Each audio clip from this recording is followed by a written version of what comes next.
అందరికీ నమస్కారం. నేను మీ పోలవరపు పోర్నాయుడు. మే 10 మన ఛానల్ ద్వారా, పీపీఎన్ ఛానల్ ద్వారా యలమంచిలిలో ఎలక్షన్ సర్వే చేశాం. మన టీం ఒక సక్సెస్ఫుల్ సర్వే ఇచ్చారు. ఎందుకంటే మే 13న ఎలక్షన్ జరగబోతున్న విషయం మనందరికీ తెలుసు. జనసేన పార్టీ తరపున ఓటింగ్ ఎలా ఉంది, వైసీపీ పార్టీ తరపున ఓటింగ్ ఎలా ఉంది అని సర్వే చేస్తే సక్సెస్ఫుల్ సర్వే చేశారు మన టీం. అందులో ఎటువంటి అతిశయోక్తి లేదు. ఎవరికి ఎన్ని ఓట్లు వస్తున్నాయి, ఎవరికి మెజారిటీ ఉంది అన్నది చూస్తే సక్సెస్ఫుల్ సర్వే జరిగింది. సక్సెస్ఫుల్గా మనకి రిజల్ట్ వచ్చింది. ఈ రిజల్ట్ ఎలా తీసుకున్నాం అంటే అన్ని కోణాల్లో తీసుకున్నాం. ఈ విషయాలు పై విశ్లేషణ చేసే ముందు మన ఛానల్ సబ్స్క్రైబ్ చేసి లైక్ అండ్ కామెంట్ చేయండి. అయితే ప్రస్తుతానికి మనం ఒక పార్టీకి సపోర్ట్ చేస్తున్న ఛానల్ వరకు వచ్చేసరికి మన విశ్లేషణ అబద్ధాలు చెప్పేసో ఇంకోటి చెప్పేసో కాదు, కానీ మన ఛానల్కి మంచి పేరు రావాలి, వీళ్ళు చెప్పింది 100%లో 90% నిజమైంది అని అనుకోవాలని జయంతో ఈ సర్వే సక్సెస్ఫుల్ సర్వే చేయగలిగాం. అది మీ ముందు పెట్టగలుగుతున్నాం. అందులో ఎటువంటి అతిశయోక్తి లేదు. ఎలక్షన్ తర్వాత కూడా మనకి మన సర్వే గురించి 100% కూడా మంచి రిజల్ట్ వస్తుంది. ఎందుకంటే అంత కరెక్ట్గా మనం సర్వే రిజల్ట్ ఇవ్వబోతున్నాం. ప్రస్తుతానికి 4 మండలాలు కలిపి ఏ మండలాన్ని వైజ్గా ఇస్తున్నాం. ఎందుకంటే పూర్తి రిజల్ట్ గ్రామపరంగా వచ్చింది, కానీ అది నెక్స్ట్ వీడియోలో ఇస్తాం. ఎందుకంటే ఆ వీడియో టైం చాలా పెద్దదైపోతుంది కాబట్టి టైం ఎక్కువ పెట్టడం ఇష్టం లేక ప్రస్తుతానికి మండలం వైజ్గా ఎవరికి ఎంత మెజారిటీ వస్తుంది అన్నది ఇస్తున్నాం. ఎందుకంటే ఈ సర్వే ఆసమస్యగా తీసుకోలేదు. ఆ గ్రామంలో వైసీపీ పార్టీ బలం ఎంత, జనసేన పార్టీ బలం ఎంత, టీడీపీ పార్టీ బలం ఎంత గ్రామంగా చూసాం. అలాగే అక్కడ ఓటర్స్ కన్నబాబుపై వ్యతిరేకత ఎలాగుంది, సుందర విజయ్ కుమార్పై ఎలా ఉంది, ఇవి చూసాం. అలాగే మన టీం ప్రతి ఇంటింటికి తిరిగారు కొంతవరకు. అలాగే అక్కడున్న వైసీపీ పార్టీలో ఉన్న నాయకులకు ఫోన్ చేసాం, జనసేన పార్టీ ఉన్న నాయకులకు ఫోన్ చేసాం, టీడీపీ పార్టీలో ఉన్న నాయకులకు ఫోన్ చేసాం. అంతేకాదు ఈ సర్వే ఇవ్వడానికి ప్రధాన కారణంగా అక్కడ గతంలో ఎలక్షన్ 2019 ఎలా జరిగింది, ఆ గ్రామంలో ఎవరికి బలబలాలు ఉన్నాయి, ఆ గ్రామ నాయకులు ఎవరికి ఎంత బలం ఉంది, అవి కూడా చూసాం. అన్నీ పరిగణలో తీసుకున్నాం. పరిగణలో తీసుకుంటే ఫస్ట్ అచ్యుతాపురం మండల వైజ్గా చెప్తున్నాం టోటల్, తర్వాత గ్రామ పరంగా ఇద్దాం.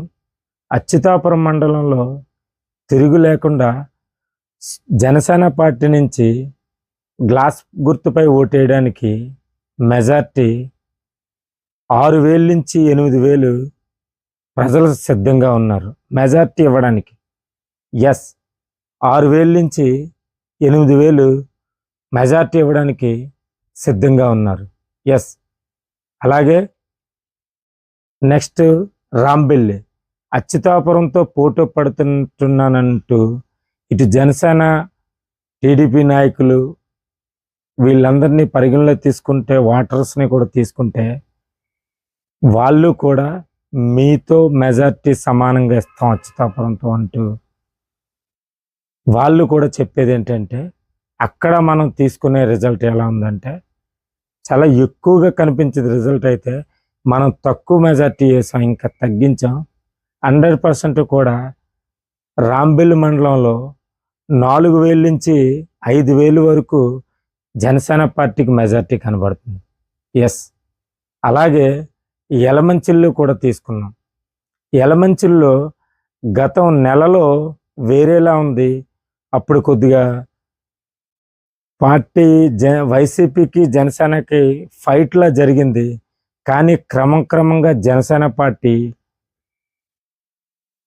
గ్రాఫ్ పెరిగింది 100%. యలమంచిలి మండలంలో ఇవన్నీ ఎందుకు జరిగాయంటే మండలంలో కూడా 2000 నుంచి 3000 జనసేన పార్టీకి మెజార్టీ ఉంది 100% కూడా. ఎస్, ఎందుకంటే అక్కడ జాయినింగ్స్ అంత ఎక్కువగా అయ్యారు. వాటర్స్ కూడా గ్లాస్ గుర్తుపై ఓటేయాలి. కన్నబాబుపై వ్యతిరేకత ఇదంతా మంచి మెజార్టీ కనిపించింది.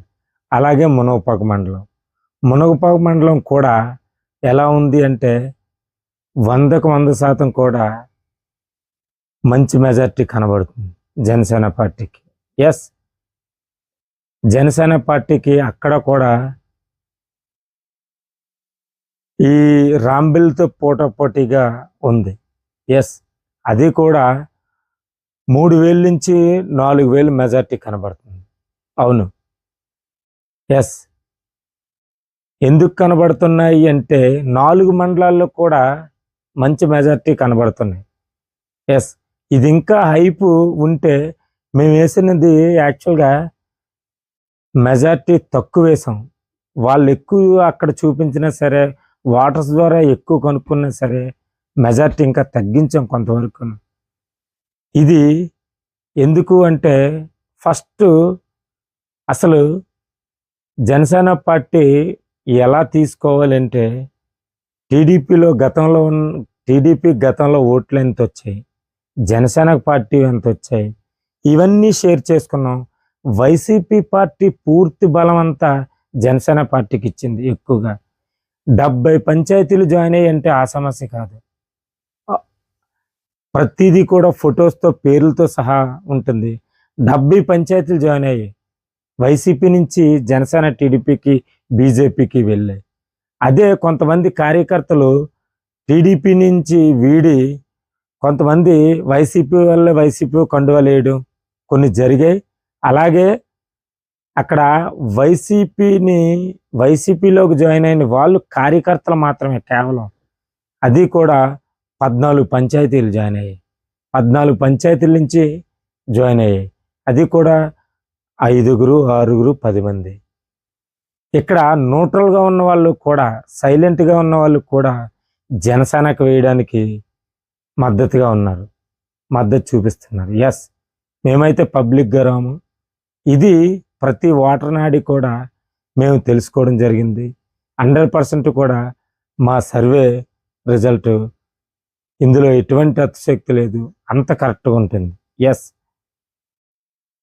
అంటే 6000 నుంచి 8000 అచ్యుతాపురం మండలం, 4000 నుంచి 5000 రాంబిల్ మండలం, 3000 నుంచి 4000 మునగపాక మండలం, యలమంచిల్లో 2000 నుంచి 3000 వరకు యలమంచిలి మండలం ఉంది.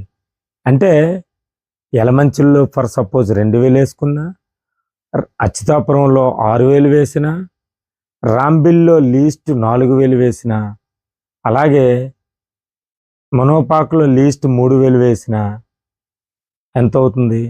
3000 plus 2000 5000 plus 6000 11000 plus Rambilli 4000 15000 majority వస్తుంది. 15000 నుంచి 20000 మనకు అవకాశం ఉంటే 20000 దాటి మెజార్టీ 100% వస్తుంది. ఇందులో ఎటువంటి తేడా ఉన్నా మన ఛానల్ని మీరు తప్పు పట్టచ్చు. ఇది అంత రిజల్ట్, అంత పక్కాగా మేము చేసిన రిజల్ట్. ఇదంతా ఇంకా వైసీపీకి కొన్ని ఓట్లు ఉన్నాయంటే ఆ వైసీపీ గ్రామ నాయకుల వల్ల. కన్నబాబుపై పూర్తి వ్యతిరేకత వచ్చింది. యలమంచిల్లో కన్నబాబును ఓడిపించడానికి భారీగా చిత్తుగా ఓడిపించడానికి ప్రజలు ఉన్నారు. ఇందులో ఎటువంటి అతిశక్తి లేదు, ఇందులో ఎటువంటి తప్పుడు సర్వే కాదు. ఇది కావాలంటే ఎలక్షన్ తర్వాత కూడా ధైర్యంగా మళ్ళీ మీ ముందుకు వచ్చి ఈ వీడియోని చేస్తాం. అందులో ఎటువంటి అతిశక్తి లేదు. సో మన యలమంచిల్లో విజయ్ కుమార్ ఎమ్మెల్యేగా అసెంబ్లీలో అడుగు పెడుతున్నాడు. మా ఛానల్ సమాచారం ప్రకారం 15,000 నుంచి 20,000 ఉంది. అవకాశం ఉంటే న్యూట్రల్గా ఉన్న వాళ్ళు కూడా వచ్చింది కూడా మెజార్టీ వస్తుంది కాబట్టి 20,000 దాటొచ్చేమో, లేదంటే లీస్ట్ 15,000 అన్న వస్తుందని మా 100% మా పిపిఎన్ ఛానల్స్ సర్వే ఇది. అంతేకాకుండా ఒక గుడ్ న్యూస్ ఏంటంటే పోస్టల్ బ్యాలెట్ చూసాం. పోస్టల్ బ్యాలెట్ కూడా మంచి మెజార్టీ వచ్చింది. ఎస్, ఇంచుమించు 3,000 ఇక్కడ ఎంప్లాయీ ఓటింగ్ ఉంటే సరిగా కొన్ని చూడలేకపోయాం, కానీ 2,500 ఓట్లు పడినట్టు యావరేజ్గా ఒక సమాచారం. అయితే 100% కూడా 1,900 ఓట్లు జనసేనకు పడ్డాయి.